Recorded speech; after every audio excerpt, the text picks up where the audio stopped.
আর যেতে হবে না দার্জিলিং, এবার হাওড়ার বুকেই চা বাগান। শিবপুর আচার্য জগদীশচন্দ্র বসু ভারতীয় উদ্ভিদ উদ্যানে নতুন চা বাগানের উদ্বোধন করা হলো আজ। উদ্বোধন করেন পরিবেশ মন্ত্রণালয়ের যুগ্ম সম্পাদক নমিতা প্রসাদ। এছাড়াও উপস্থিত ছিলেন উদ্যানের অধিকর্তা দেবেন্দ্র সিং সহ উদ্যানের বিজ্ঞানী ও অন্যান্য আধিকারিকরা। দেবেন্দ্র সিং জানান, এখানকার আবহাওয়াতে চা বাগান তৈরি করা কার্যত চ্যালেঞ্জ তাদের কাছে, তবে তারা চা গাছ বাঁচাতে সফল হয়েছেন। ভবিষ্যতে এটা সম্পূর্ণ চা বাগানের রূপ পাবে। এছাড়াও আজ থেকে গাছ বিক্রির কাউন্টার খোলা হলো। ন্যূনতম মূল্যে এখানে গাছ কিনতে পারবেন পর্যটকরা। বর্তমানে 70 রকম প্রজাতির গাছ পাওয়া যাবে, পরে সেই সংখ্যা আরও বাড়ানো হবে। আজ কয়েকটি নার্সারির উদ্বোধন হলো উদ্যানে। ব্যুরো রিপোর্ট, আমাদের TV. Thank you very much for coming for this program.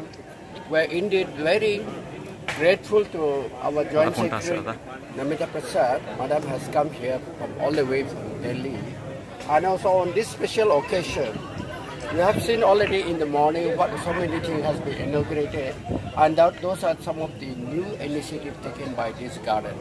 And all the credit, all the we must congratulate the garden staff under the leadership of Dr. Devendra Singh, Dr. Swami, and all the other members, and then also the outsourced staff, who are the main pillars of this of the work.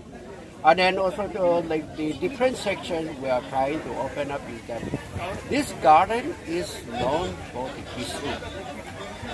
Here it started all the horticulture plants cultivations in India. Most of the tea what we have today, it was during that time it was started. And then tea is one of the things. That time during those days, tea was very difficult to get. It was a monopoly of China. Chinese people don't allow even a seed to smuggle out, even cuttings, because that was their main business for to the Western country. So somehow the Britishers, by hook or crook, they smuggled out some seeds. And they brought it here and they tried it, and it worked. Then they germinated. Then after that they saw success. Then after that they gave to Darjeeling, then Western Ghats, where it can grow. Then after that, of course, the tea was discovered from India, from the northeast, like Arunachal and this Nagaland border, this Burma border area, from the hills. So that what we have that Assam tea, this started like that. So, but then that was the story how the tea came like that.